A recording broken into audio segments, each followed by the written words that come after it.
ayah. Allah says, وَالَّذِينَ اهْتَدَوْا زَادَهُمْ هُدًى وَآتَاهُمْ تَقْوَاهُم. Those who walk the path of guidance, those who pursue guidance and seek and achieve it, basically on their path, Allah will continue to guide them. Allah gives them two promises. He will give them huda and taqwa, guidance and God consciousness. So some people say, like, I don't fear Allah, or I don't have consciousness of God. It's because you're not making any attempt. So إِنَّمَا الصَّبْرُ بِالتَّصَبُّرِ إِنَّمَا الْعِلْمُ بِالتَّعَلُّمِ. The Prophet ﷺ said, knowledge is only given by seeking it. It doesn't just fall from the sky. You don't just naturally have it. And sabr, or patience, is only achieved by tasabbur, meaning seeking it and developing it and practicing it. إِنَّمَا الْعِلْمُ بِالتَّعَلُّمِ وَإِنَّمَا الصَّبْرُ بِالتَّصَبُّرِ. أو كما قال صلى الله عليه وسلم. That's a hadith of the Prophet صلى الله عليه وسلم. Knowledge is only achieved through seeking it, and patience is only achieved through seeking it. If you feel like you're not patient enough, you don't have enough taqwa, you don't have enough guidance in your life, it's because you are not seeking it properly, or enough, or with enough heart. And if you do, Allah promises He will grant it. Good. Yes.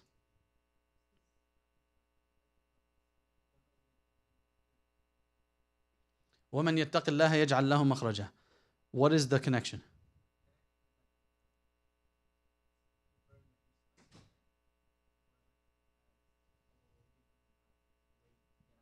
Okay, so the ayah you quoted is whoever fears Allah, whoever has taqwa and consciousness of God, Allah will grant them a way out. So the understanding is that they need a way out. They're stuck. So it's the same concept of somebody in this case, no disaster strikes except by the permission of Allah, and whoever believes in Allah, Allah will guide their heart.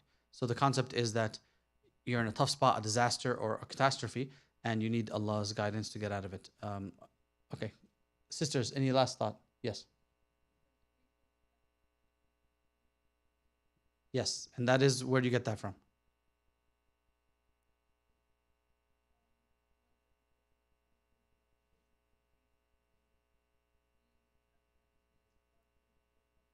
Okay, jazakum khairan. So the first thing you said was a hadith.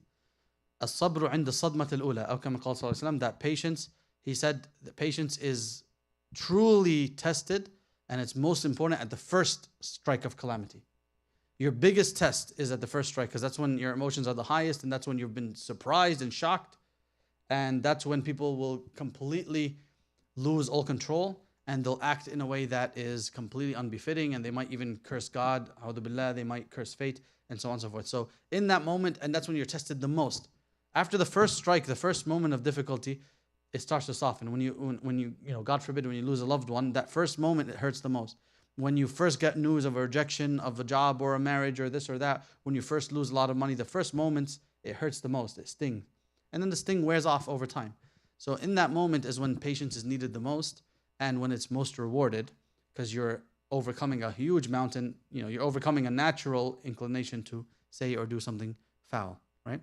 We said, as-sabru wajib, wal-rida mustahab. Sabr, patience, is an obligation, but contentment, or being satisfied, or happy even, being content and pleased with the decree of God, if it's difficult, is mustahab, it's preferred, but you're not obligated to it. Can I ask Ali, can you go get Hazim or Majd to turn off the volume? Jazakallah khair. So anyhow, any other thoughts? I know I said 3 only, but I'm just waiting for him to turn the audio off. Yes.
brother is reminding us that our current climate is very hedonistic, very individualistic, very disconnected from the family unit, very, very, very disconnected, and in fact antagonistic towards religious strength. So therefore, they want you to have no foundation on any level. They don't want any safety nets, so you can fall prey to satanic and Satan's traps. And that's how the society is designed. So it is designed to cause you to break down. It's designed to have nothing to catch you when you fall, right? And may Allah Ta'ala protect us from that. Islam, Allah seeks or sends His faith to protect us from all of the above. All right, guys, Jazakumullah khairan. It's very good, alhamdulillah. I'm very happy to hear all your thoughts. It means you've been taking notes. It means that you're taking this teaching seriously, which I'm happy to hear that, inshallah. All right, today, Bismillah, Alhamdulillah, wassalatu wassalamu ala Rasulillah wa ala alihi wa sahbihi wa man walah. Allahumma la sahla illa ma ja'altahu sahla wa anta taj'alu al-hazna idha shi'ta sahla. Rabbi shrah li sadri wa yassir li amri wahlul 'uqdatan min lisani yafqahu qawli. Allahumma 'allimni ma yanfa'uni wanfa'ni bima 'allamtani wa zidni 'ilman ya Rabbil 'alamin. In the name of Allah Ta'ala, we begin. All praise and thanks belong to Him, and may His peace and blessings be upon His final messenger Muhammad and all those who follow in His footsteps. And we ask Allah to make us amongst them in this world and the next. The 48th principle. بعد أن أعوذ بالله من الشيطان الرجيم يقول الرب سبحانه وتعالى قد علم كل أناس مشربهم. This comes, I think, twice in the Quran, if I'm not mistaken, but this one particularly is in verse. It's surah number 2, verse number 60. Surah number 2, which is which surah? Al-Baqarah, right? Surah Al-Baqarah, verse number 60. Allah says, قَدْ عَلِمَ كُلُّ أُنَاسٍ مَشْرَبَهُم. Each group knew their own drinking place, or each group knew where to drink from. Now, obviously, this is probably out of all the almost 50 principles we've covered, this one, standing alone, you're immediately confused, right? Who would agree? Like, I think every single principle so far, if I just told you that, and it's obviously part of an ayah, not the entire ayah, you could already make some deductions. Can anybody make any deductions here? Like, anybody want to give it a go? Yes.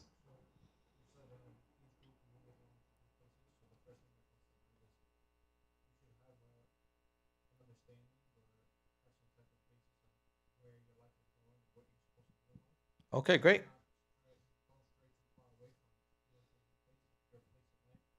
All right, I like that. That's good. That's on track. Yes.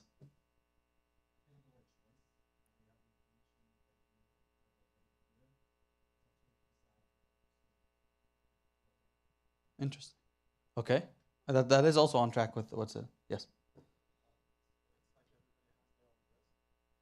Everyone has their own rizq, and it's different than everybody else's, usually. Okay, great. I like that. Rizq meaning provisions. Sisters, any thoughts? Yes. Choose your lane and find your lane. I like that. That's actually more important than choosing your lane. You have to find your lane. And we're going to talk a lot about that. So let me recite to you the full ayah, and then maybe I'll give you some time to chat amongst yourselves. Allah says in the Quran, وَإِذِ اسْتَسْقَى مُوسَى لِقَوْمِهِ فَقُلْنَا اضْرِبْ بِعَصَاكَ الْحَجَرَ فانفجرت منه 12 عينا قد علم كل أناس مشربهم كلوا واشربوا من رزق الله ولا تعثوا في الأرض مفسدين. Remember when Musa prayed for water for his people, and we said to him, strike this rock with your staff. And then 12 springs gushed out, and each group knew its drinking place. Eat and drink the sustenance of Allah. Eat and drink the sustenance that Allah has provided, and do not cause corruption in the land. Surah number 2, ayah number 60. Remember when Musa prayed for water for his people, and we said to him, strike this rock with your staff. And after he did so, 12 springs gushed out, and each group knew their drinking place. Eat and drink from the sustenance that Allah has provided, and do not cause corruption in the land. Let's take about 2 minutes, get into groups of 4. Introduce yourselves if you don't know each other, and then just talk amongst you. Now you have the background of it. And maybe you can, we can build on that, inshallah. Go for it. Bismillah.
All right, guys, Bismillah.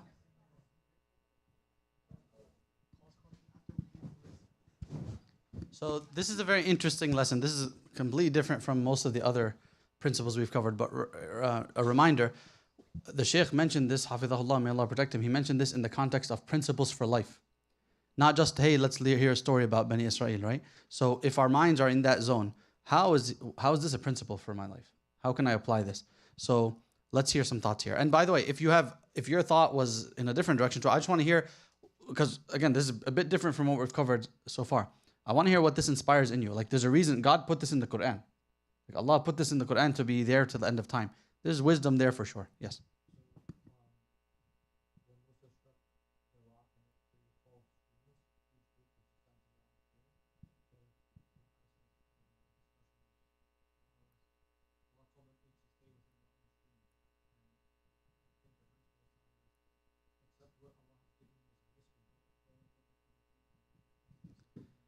Jazakumullah khair.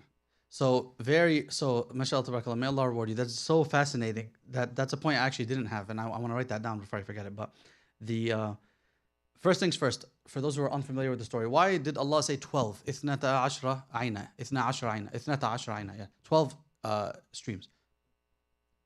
The 12 tribes of Israel, right? So the 12 sons of Yaqub, they were the brothers of Yusuf alayhi salam, right? That we're studying on Saturdays. Later generations, now they became 12 different tribes. Like they've passed on, they got married, they had kids, and their kids had kids, and it became 12 different 12 tribes. They're cousins, but they're distant cousins at this point, right? That's what second cousin, third cousin, and so on, right? But they became a whole big tribe, and amongst that is 12 sub-tribes, and they all go back to 12 brothers that all go back to one father, right? Which is Yaqub, which another name or the title of Yaqub alayhi salam, Jacob, Prophet Jacob alayhi salam, was Israel. So that's why they are Bani Israel, the children of Israel. So just to have an understanding, the 12 tribes of Israel, that's who it's referring to. The 12 sons of Yaqub alayhi salam. So this is many, many years later. They've become 12 tribes and they've become vast in number. And they are with Musa alayhi salam. This is after they became slaves for Fir'aun. And like it's many generations later. But they still have their tribal allegiance. Now, once upon a time, these were 12 brothers in the same house, literally. But now there are 12 tribes that are more affiliated with their sub-tribe than the bigger one, right? And that's just natural. That's how humans act. So first things first, our brother mentioned that Allah subhanahu wa ta'ala split it into 12 and told them, each of them, قَدْ عَلِمَ كُلُّ أُنَاسٍ مَشْرَبَهُم. Each group of people knows their drinking one. This is yours. This is for your tribe. This is where you drink from. Don't go drink from the other one. Even though it's all coming the same water. But that's it. Allah made it clear. This is yours. Don't be drinking from the other one, even though it's all the same water, all the same source. It's just water, right? But one wisdom that we can derive here is don't look to the rizq that Allah gave other people. Allah gave you this rizq. It's just the same water. We all eat food and drink. Like, at the end of the day, you all have houses. A house is just 4 walls and a roof, right? Some people paint it a different color. Some is bigger than the others. It's just 4 walls and a roof. A car is, 4 wheels and a beep that gets you somewhere, and that's it. But people just obsess over it. And like this is their whole life is, I want to watch that, is $100,000. It's a watch, and it tells the same exact time, but it's just like people's absolute obsession in these dunya stuff. If you break it down, it's water coming from the same source. But so it's very interesting. Allah says, stay in your lane, or in the terms of rizq. Don't get your eyes envious about other people's things. Jazakum khair. And that means like you're not allowed to go and try to grab from what other people have, and you're not allowed to obsess over what they have, and be grateful for what you have. That's definitely a very valuable lesson here. Sisters, any thoughts? Don't demand of people what they're not capable of. So how is that connected here?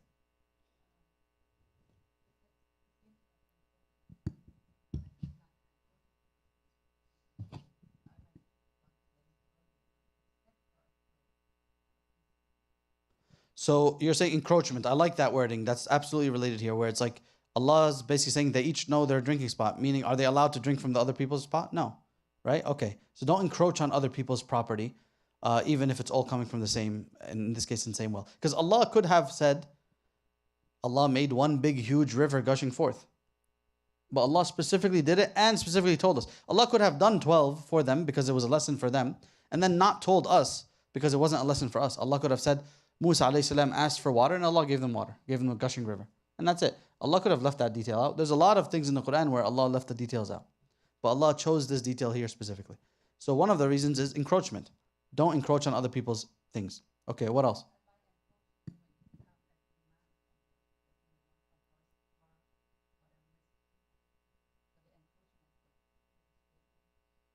So you demanding her rizq. I'm trying to connect this. I'm not fully understanding it.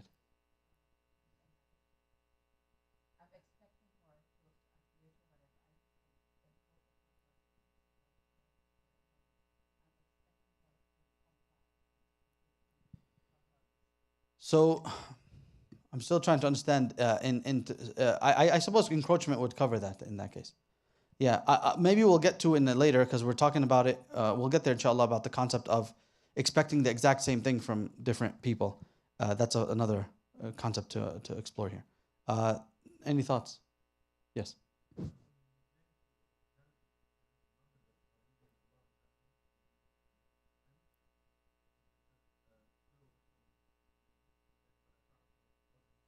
SubhanAllah. SubhanAllah. Jazakallah khairan. So our brother is referencing the second part of the ayah where Allah says, first of all, Prophet Musa alayhi salam asked on behalf of his people because they asked him to ask Allah, and Allah gave them that rizq. And then Allah at the end of the ayah says, well, okay, here's your rizq, enjoy it, but do not now be corrupt in the land with the blessings Allah gave you. So it's a reminder that it's a gift from Allah, don't use it to be evil. Yes.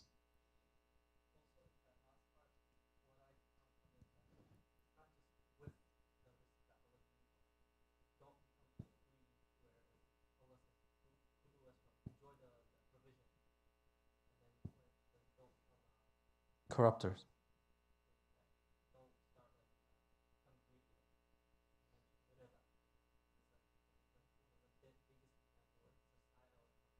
Yeah. SubhanAllah. And corruption, it could be the greed coming from wanting more or wanting what other people have and finding crafty ways. So Allah made it very clear 12 different sort of rivers or flows of water. And nobody get their eye on the other person's where they're like, well, if I can merge it into this one, it becomes all mine, or I take a little bit more from some people's share. And that's like corruption in the land. So riba, as you mentioned, is one of the forms of greed, endless greed and corruption, and wanting more than you deserve. Any other question? Yes.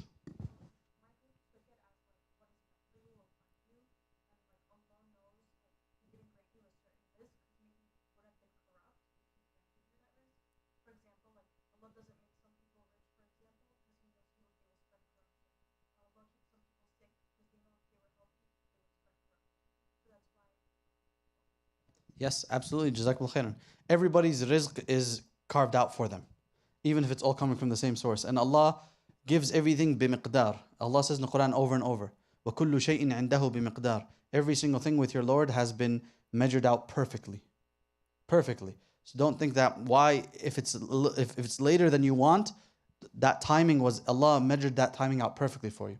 If it's not as much as you would have liked, Allah measured it out perfectly. Your health or your lack thereof, Allah measured that out perfectly. Your wealth or your lack thereof, Allah measured that out perfectly. And like our sister said, as the Prophet ﷺ advised, if you were to receive, Allah knows if you were to receive a certain amount of money or the wealth that you're seeking, Allah knows it would have corrupted you and you would never show up in the masjid again and you would become a zalim and then you would have to go to hellfire. And so Allah prevents you from something that would harm you, even though He knows and you don't. Wallahu ya'lamu wa antum la ta'lamun. And vice versa with health and well-being and so on and so forth, right? So Allah gave you kullu shay'in indahu bimiqdar. Allah gave you the exact amount of rizq that is perfect for you, even if you don't know it yet, and you'll know on the Day of Judgment. So Allah split it into 12, and for all we know, they weren't always exactly equal. Allahu alam, it seems likely that that's what it was, but what if one was fuller on certain days and so on and so forth? Allahu alam, right? Where they have this, it's a test for them in that regard. Allahu alam. Any last thoughts? Yes.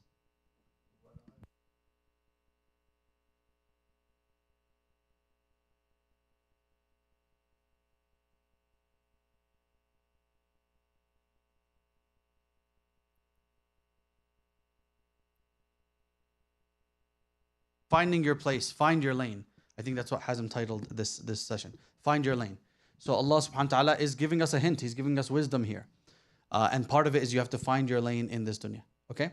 So we'll talk now about how this ayah should, or how this principle, how this ayah should be understood as a principle.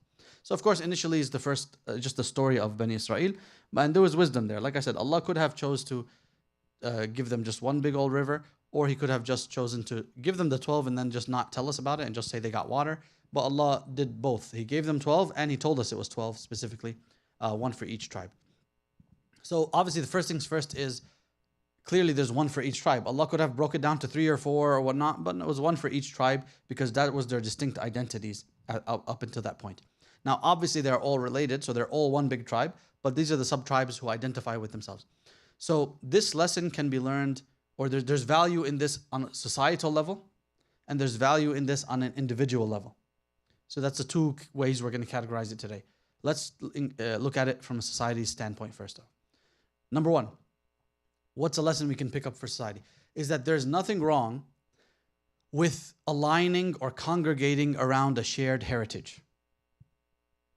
See, this might be a bit controversial. Here in America, there's such a, obviously there's a history of racism, there's a history of xenophobia, there's a history of disrespecting others because of their skin color or their background and so on. So what that ends up happening is the push against it will go sometimes, not always, sometimes it goes to an extreme where, well, I don't see color, I don't see race, there is no such thing as race, there's no such thing as color, and everyone must be forced against their will to just be one big group, and that's that. Right? Sometimes that's the message, or that's the message that's being tried, and frankly speaking, that message fails, and it will never succeed. People, there's a reason why we have, Chinatown and Little Yemen and little this and that, because people congregate around a shared heritage. There's a reason why we have the Arab mosque, the Albanian mosque, the Black American mosque, usually the Desi mosque, right, Pakistani. The people who started more than not, the people who started those communities did not say this is a Pakistani community. That wasn't their intent. Now sometimes it is, and sometimes it's sinful because they're racist. They actually are. But other times it was just the natural people when they moved to America, they just went, hey, where's my fellow people who speak my language who I can, find a room and find a place to work and so on. Oh, they're there. They hung out this is where the first couple of people moved. And that's where the next couple of people move, and that's it. This becomes a place called Little Yemen or whatever they call it, Little Pakistan, right, in Coney Island now. So like this is a natural thing that occurred. It wasn't intentional, correct? It was organic. So you might get some people saying in the messaging of Islam, you might assume, like some people will assume, they'll just borrow from like the American messaging and say, well, Islam, because the Prophet ﷺ said, لا فضل لعربي على أعجمي ولا فضل لأبيض على أسود ولا فضل. The Prophet ﷺ said, there is no virtue for a white man over a black man. There is no virtue for an Arab over a non-Arab. And he said, إلا بالتقوى, except for taqwa. That's the only way you can rise above somebody else. Not because of your skin color, not because of this, not because of that, not because of that. Not man over woman or woman over man. No. If you have more taqwa on the Day of Judgment, you will be higher level. That's it. Allah, inna Allah la yanduru ila suwarikum wala. What is the other part of the hadith? Inna Allah la yandur ila suwarikum wala amwalikum, walakin yandur ila qulubikum. The Prophet ﷺ said, Allah does not look at your physical appearance, and He does not look at your wealth. Rather, He looks at your heart. And this is how the Day of Judgment will be judged. Right? So may Allah Ta'ala grant us pure hearts. So there is absolutely that messaging in Islam. You cannot be racist. You cannot look down upon somebody because of their race. You cannot disclude somebody because of their race or because of their heritage or whatnot. However, if you gravitate towards people of your ethnic background, or in this case, their sub-tribe or their family, that's how you identify with, that's your closest of kin, that's fine. That's natural, that's going to happen, and there's no fighting that. Now, you must put checks and balances to avoid that from becoming dhulm, because it can go into dhulm, but in and of itself, it's not a problem by its very nature. Any questions here? Because some people might not agree with this or might not understand it. Yes?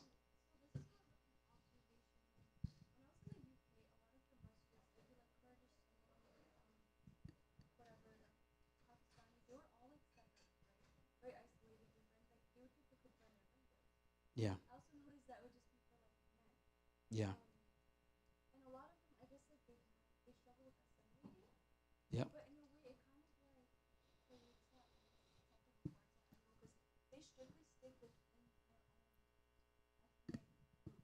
Yeah. So how long did you stay in the UK? Yeah, the UK is trash. So that's all. I have a lot of friends from the UK, and I spent many years with them in Saudi Arabia. Yeah, it's a mess. Uh, they take it way too far, and yeah, the culture there. You know, I was joking about the trash thing, but just a little bit. The culture there is bizarre, as far as I'm concerned, and I'm saying this with tongue in cheek, so I don't mean to be disrespectful, of course. And may Allah forgive me if the joke goes too far, but it is. I agree with you. That's what I've observed. It's way too much, and that's in my observation, and they'll probably challenge that. They've taken it too far. So here in America, I've never, not once, in my life, felt, oh, I can't pray there because that's Turkish or Pakistani or this or that, the other thing, right? Literally, if I'm traveling in any state, I'll put in Google Maps nearby mosque, and I'll go there without any consideration. I've been to, the most diverse communities, communities that I've never interacted with, and I've had an amazing time, and it was just a beautiful experience. So yes, I agree with you whatsoever. Like I had a friend from the UK who told me that the closest mosque to him belonged to such and such a group, and it was most convenient, but he just doesn't go there because it's different category of people. And I said that I would never do that. I'd go to the closest one because it just obviously if you want to go to the one that's targeting, like you said, if this targets people in your language and that's the language you speak, it's more convenient. You'll drive out there. Now there's a reason to do so, as opposed to these weird lines that get too harsh. So anyway, I feel bad for the UK's trash thing. May Allah forgive me. I mean, it's definitely a weird culture that I don't fully understand. So but I did observe the same thing that you have observed. They probably take it too far, and that's the problem that can arise because then there's no Islam did. Allah says in the Quran that جعلكم شعوبا وقبائل لتعارفوا إن أكرمكم عند الله أتقاكم. Allah made you into tribes and cultures so that you can get to know one another, not so you can go differ, right? And Allah says إن أكرمكم عند الله أتقاكم. The most noble of you in the eyes of Allah is the one who has the most taqwa. That's it. Nothing else makes you noble. I don't care how much money you have. I don't care what bloodline you have. I don't care if you're white, black, whatever color you are. The only thing that makes you noble is taqwa, period. End of story, right? However, like I said, forcing, for example, for the sake of, it can be a controversial. I don't have the solutions for you. I'm just saying that there's a level of healthy mixing, and the idea that you're congregating around people of your background, it does not in and of itself mean that you don't want to congregate with people of different background. Those are two separate things, although they do collide a lot. I'll give you an example. The Muslim Ummah has been around 1450 years, right? Over more than 50 different countries are Muslim majority. And all of them, I would say probably 90%, if not more, are still the majority of the ethnic background. Even ones that are well-traveled, like Asham, the Middle East, like Saudi, Mecca, Medina, they're well-traveled. And there is a lot of mixture. Like when I lived in Saudi, the people in Mecca and its surrounding regions, the mixture of bloodlines and like people with blood from outside the Arabian Peninsula is more than 50%. So it did happen. The well-traveled areas became a melting pot. But the non-well-traveled areas, they're just the same ethnic majority that they've been for 1,000 years or 5,000 years. And that's just normal. So there's the fact that you are congregating naturally and organically around and you take leadership from people of your ethnic background, as long as it's happening naturally and organically, in and of itself, it's not a form of division. When it is forced, or when it's exclusionary or disrespectful or and so on, racist and dhulm to people of not that background, that's when the line is drawn Islamically. Is that clear, or is there some understanding or any questions? Yes.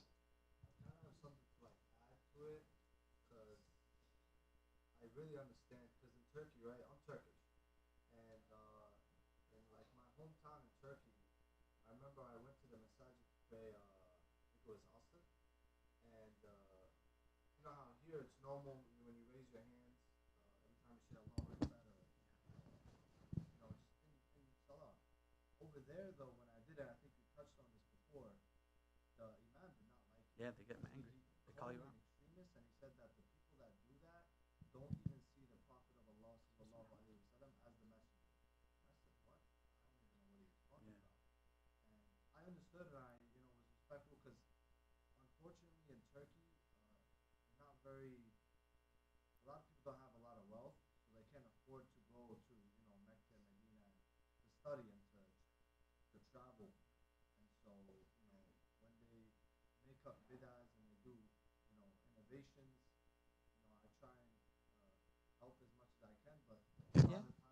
It's a journey. Allah blessed us.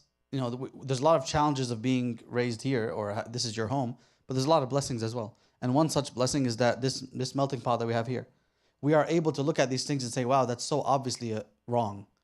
But don't take that for granted. You're not any better than your cousins or any of the, you're just Allah gifted you that you're blessed to sit in this room alone. There's maybe 10, maybe more ethnic backgrounds from thousands of miles apart, and I don't know about you guys. I don't see you as any different, and I feel like we're all one unit. I genuinely believe that, and that's a blessing and a gift. And part of it is our weakened heritage, our weakened loyalty to our heritage. That's a bad thing a lot of times. Like you're not as loyal to your ethnic background, but it does provide some good because of that weakened loyalty, you're able to replace that loyalty with loyalty to Islam, which should be your number one loyalty. And you're able to look at a person of a different skin color who's your brother or sister in Islam, and you say, I genuinely do not see you as any different than me. Like you genuinely, it's not a saying that you're saying, it's true. And that is the core. That is how the Islamic foundation was in Medina, where they would die for one another. They would die for Bilal. We mentioned that example last week or 2 weeks ago when Abu Dharr radiallahu anhu, he was a Sahabi, a Bedouin Sahabi with a bit rough around the edges. He said a racist statement to Bilal radiallahu anhu because Bilal was black. And the Prophet ﷺ got so angry and told him, you're a person who has ignorance in you. You have Jariyah. And Abu Dharr was so remorseful. He learned his mistake. He said he never did it again for the rest of his life. And he put his head onto the ground, literally in public, and said, I'm not moving my face until Bilal steps on it. I'm going to grovel, show my absolute, maybe that's not the right word, may Allah forgive me, but I'm going to show my complete submission and remorse to Allah's law. I was wrong. And Islam has humbled me and taught me. Something I learned growing up or something I was, it was taught to me.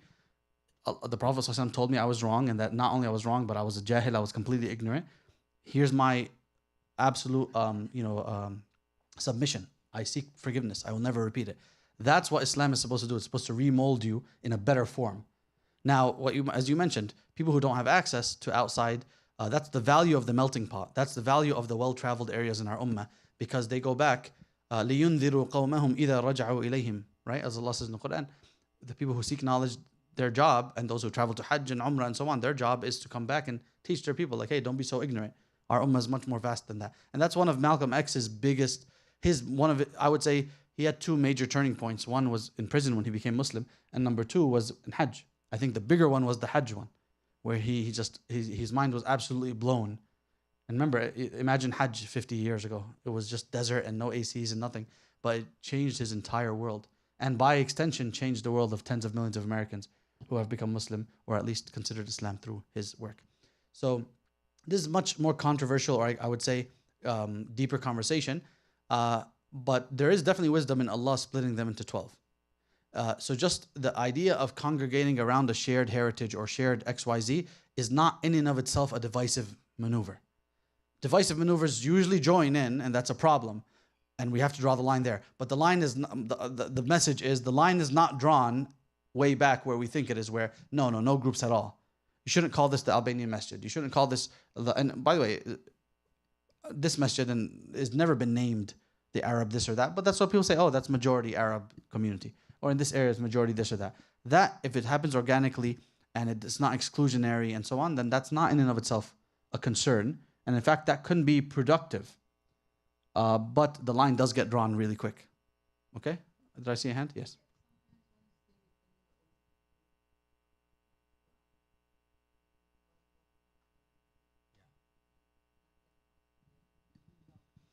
Big time. No, Jazakumullah khairan. And I would say that happens more often than not. And that's why it does get problematic when it's inorganic.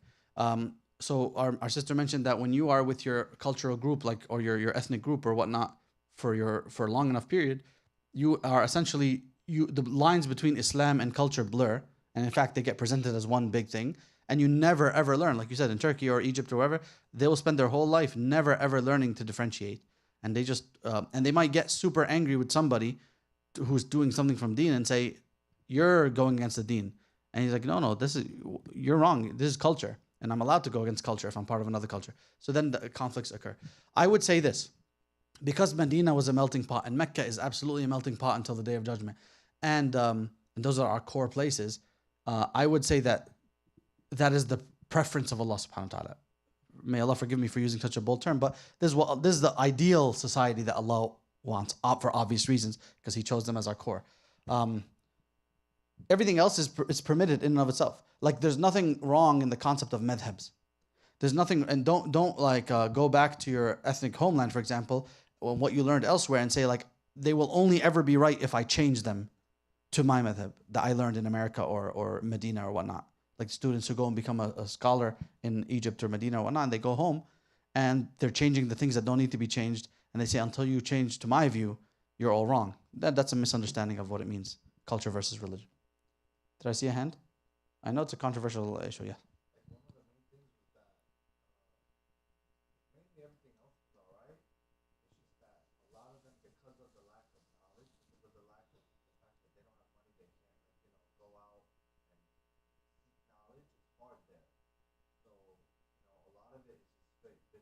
Yeah. So much innovation that I don't even know where to start. And I tried to, that's why, it is truly a blessing, alhamdulillah, for, the fact that we get this knowledge here.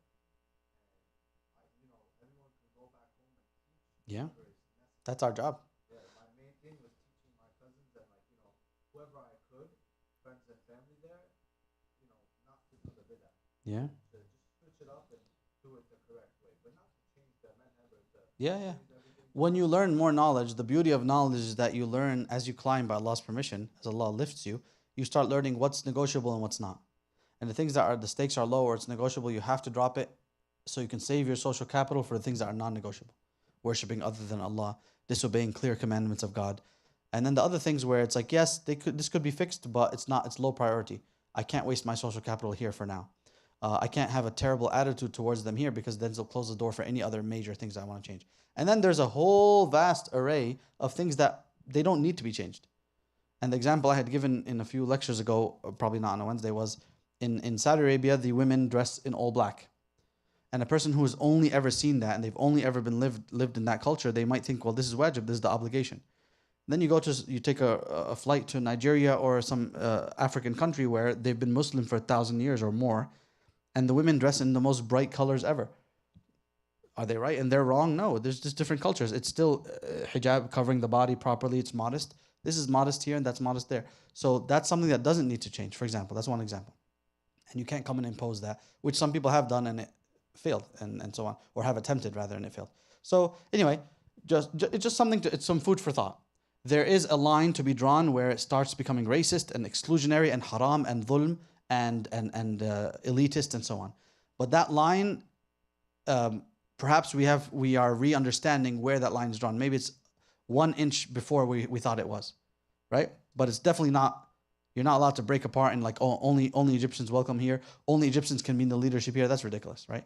That especially in a melting pot like New York. So the main culture here is that no, it's everybody, and that's just something to think about. There's wisdom in that. I'll put it this way. Sometimes bigger is not better in and of itself. So they were 12 tribes and they all had their distinct like structures with like, there's a leader of this tribe. There's the big sheikh, what they call them, right? Of such a tribe. He's not going to take orders from the sheikh of another tribe. Does that make sense? He's like, no, I'm a peer. I'm equal to you. So there is wisdom. And this is, so we said you can learn lessons from this ayah societally and individually. We're still in societally now. Let's talk about it as a lesson to leaders. And that's for you guys as well, inshallah, in your leadership capacity. Sometimes there's wisdom in you breaking things down. And like, let's say you have 12, in this case, 12 groups that have a distinct sort of identity each. There's wisdom in you saying, look, I'll break you down into 12 or 5 or whatever the number is. And you're in charge of your group, and you're in charge of yours, you're in charge of yours. There's wisdom there. As opposed to saying, look, all of you are in charge of just the one guy. And there's 1,000 of you. There's wisdom in giving each of them authority because they pride in that and they'll take it more seriously and it's more manageable and they will report to somebody who's of their own blood and skin and so on and they prefer that and they will actually listen to him. And there will not be any stepping of toes. As you guys mentioned, our sister mentioned earlier, taking someone else's risk, encroachment, the stepping over toes. Hey, this is your authority, this is your responsibility, this is your river or what's it called, stream, and you're in charge of it. Don't step over here. And now the lines are clear. We know when someone's encroaching, when they step over their line and go to somebody else's. There's wisdom in breaking a bigger group down into smaller groups and giving out responsibility and authorities. And there's wisdom. It's not considered division for the sake of it, as long as we don't go too far with it. Wallahu ta'ala alam. Sometimes it is more cohesive to do that than to force a much bigger group to collaborate when it's clearly not cohesive, right? There's wisdom in that. Wallahu ta'ala alam. Okay. So now let's talk about this from an individual standpoint, which is what many of us had said, which is the title of this topic, Find Your Lane. Find your lane. قَدْ عَلِمَ كُلُّ أُنَاسٍ مَشْرَبَهُم. Every group knew their stream, right? And this is what the Shaykh mentions actually in the book. He said that he talked about it almost entirely individually. How can we benefit from this ayah for our individual self? Number one, and I said when the sister said that she used the phrase find your lane, I think, or it might have been you, right? You used the phrase find your lane. I preferred that compared to choose your lane, exactly right. Because every single human being on this planet, including all of you, was born with a set of talents. There's things that you are better at than the rest of us in this room. Now, some of you are saying, not me. And I agree with that. You specifically, no, but everybody else is good. No, yes, you for sure. It's just that here's why I said don't not use choose, find. You have to find. This is where I think a lot of people are not familiar with.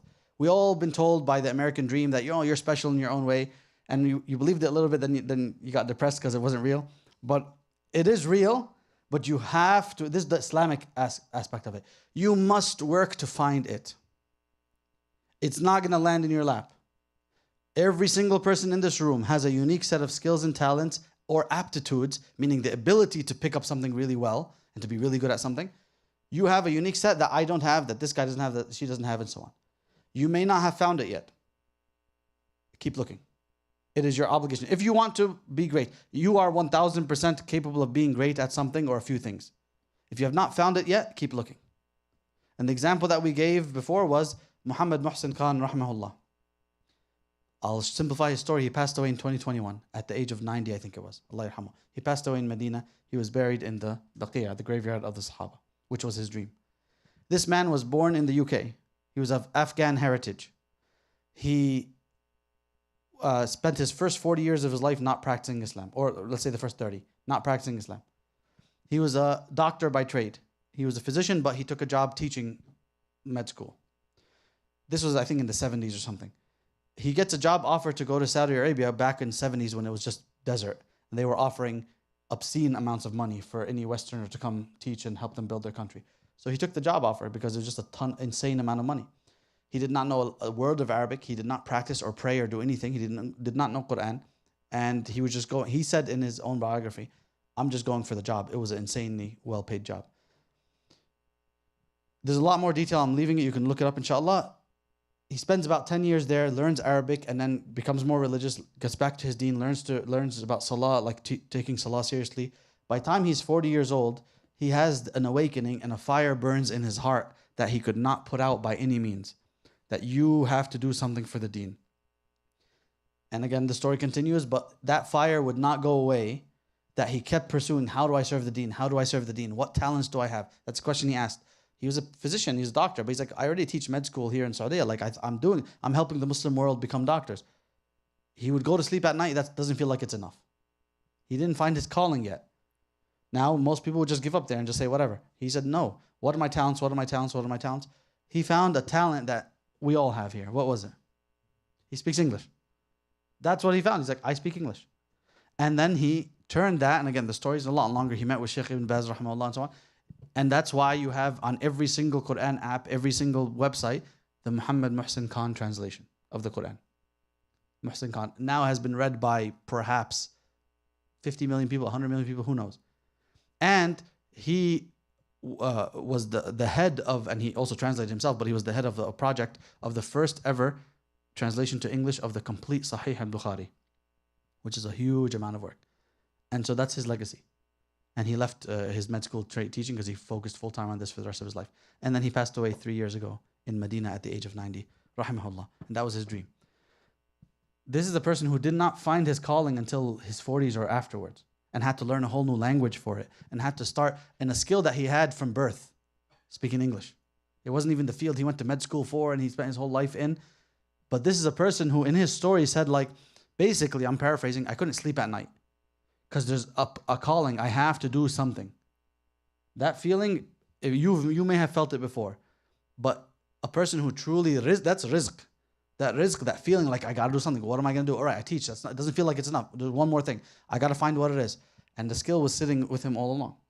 It was a talent. He had an aptitude. Not everybody can sit and translate thousands and thousands and thousands of pages and double check and tweak it and make sure it's Quran, right? You know? Bottom line is, every single person here has skills and talents and aptitudes that's unique to you, that's rizq waiting, potential energy waiting to become kinetic.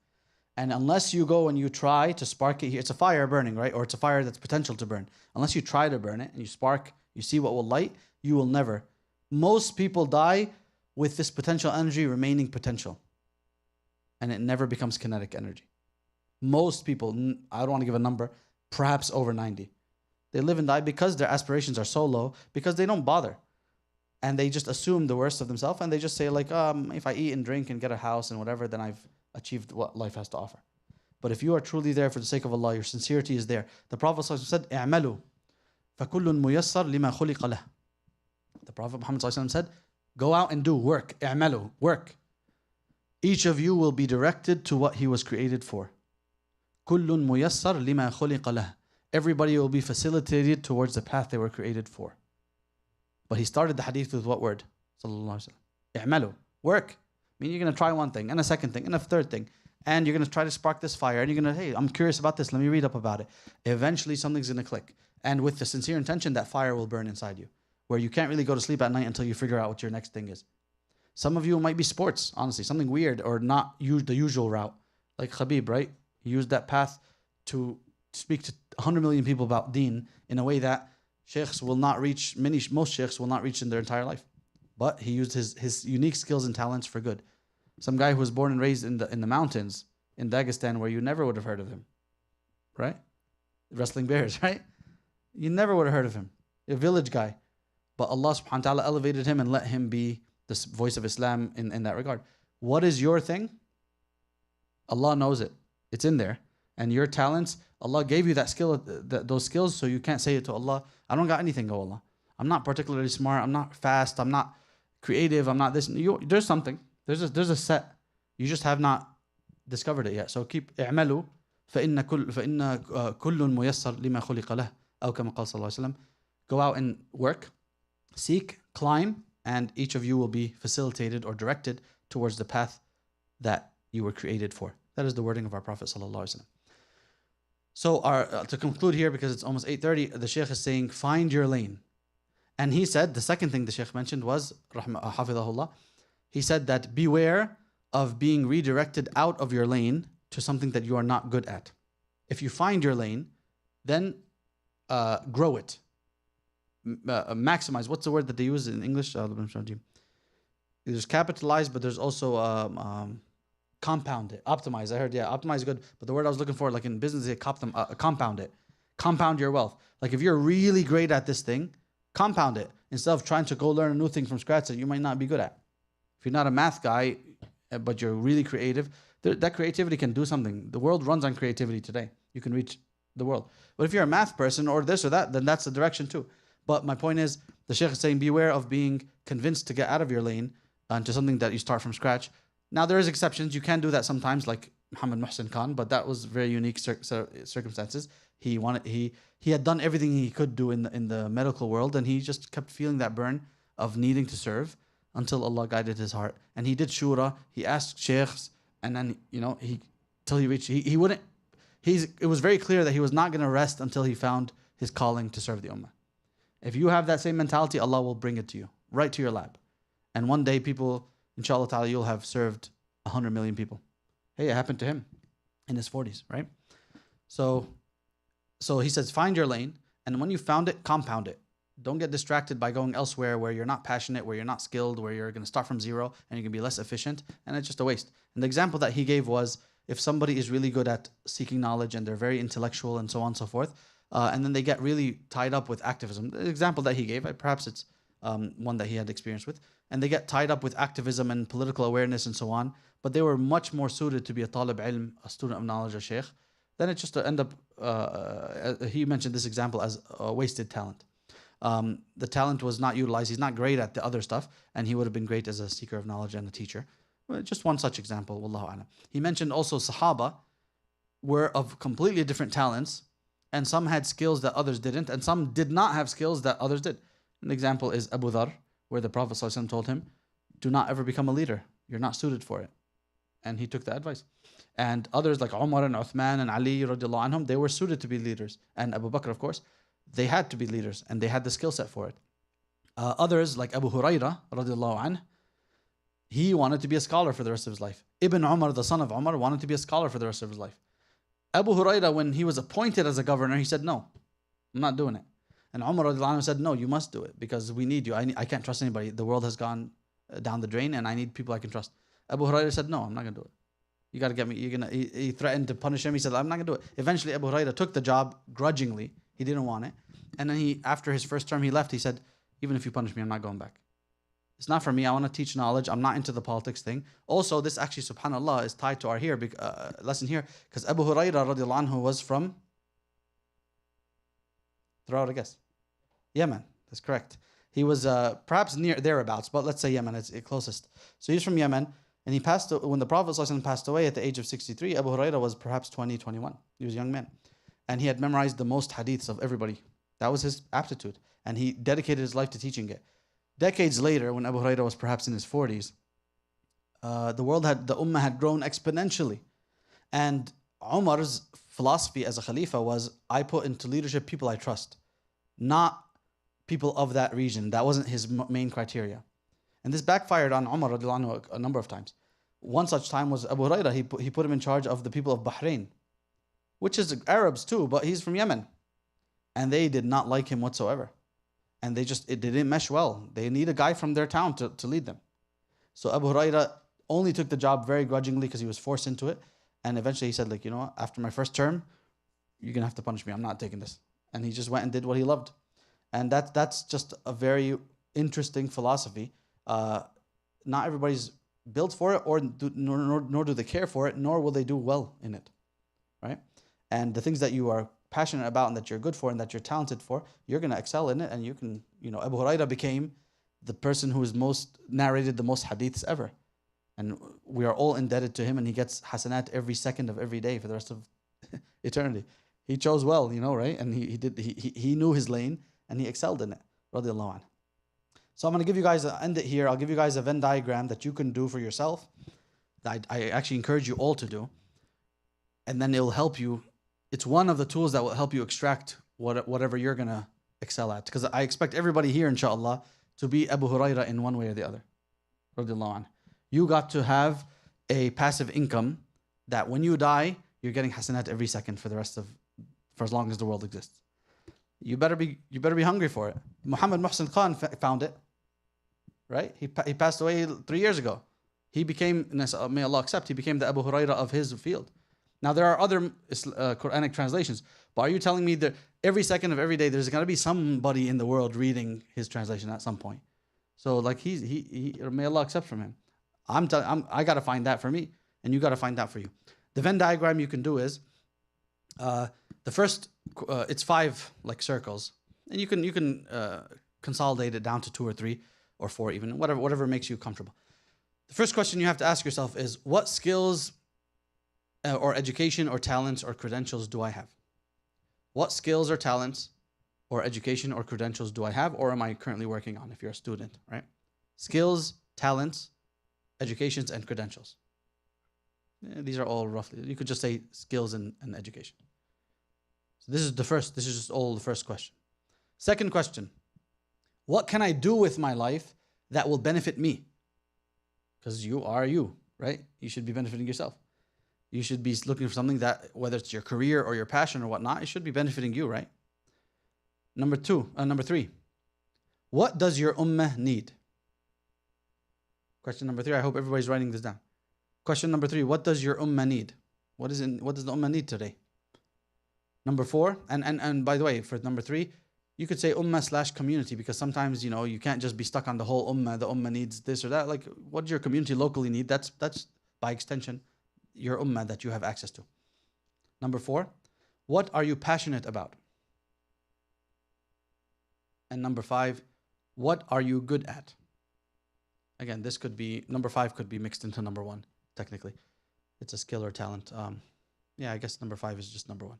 So it's what skills and talents and education do you have? Number 2, what's beneficial for you in your life? Number 3, what does your ummah and community need? And number 4, what are you passionate about? Sometimes you're really good at something, but you cannot stand it. You're really good at math, but you don't want to be an accountant or whatever it is, that math people do. So you gotta find something else. So who can repeat those 4 to me? Yes. Either one of you guys. Go ahead, Sama.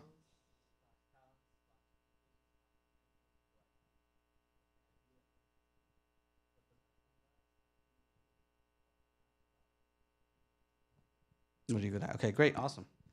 Any questions about this? I want you to do this exercise. You can make it in a series of circles, right? And see the overlap. Eventually, something's gonna be like, I'm passionate about this and I'm good at it. Because guess what? Like, sometimes you're really passionate about something, but you're just terrible at it. Like, you gotta throw in the towel eventually, right? But this really will make you think these questions, and there will be overlap, and so, this will require thinking. It will require experience and just waiting it out. It will require trial and error. It will require just life experience. Over time, eventually, something's gonna click here, and it's gonna speak to you for the rest of your life. It's that simple, and it might be your door to Jannah, inshallah. Any thoughts on this thing? Yes.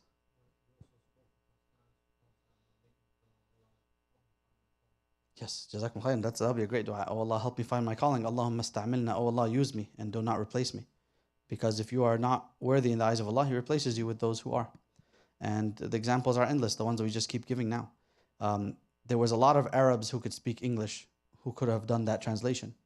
But Allah chose an Afghan who was born in the UK, who wasn't religious for 30 years of his life. Allah chose that man because he was worthy. And so many other examples, right? So if you can have a talent from day one of your birth, and you never ever use it, and then somebody else who struggled to develop that talent beats you to it and becomes Allah's chosen for it. Like I said, probably I would guess 90% of people, the potential energy never turns kinetic, but it was there and it's available. Nobody can say, oh Allah, I didn't have anything. And look at the example. Look at the Khalid Nabhan, rahimahullah, who was martyred a few days ago. Look at this.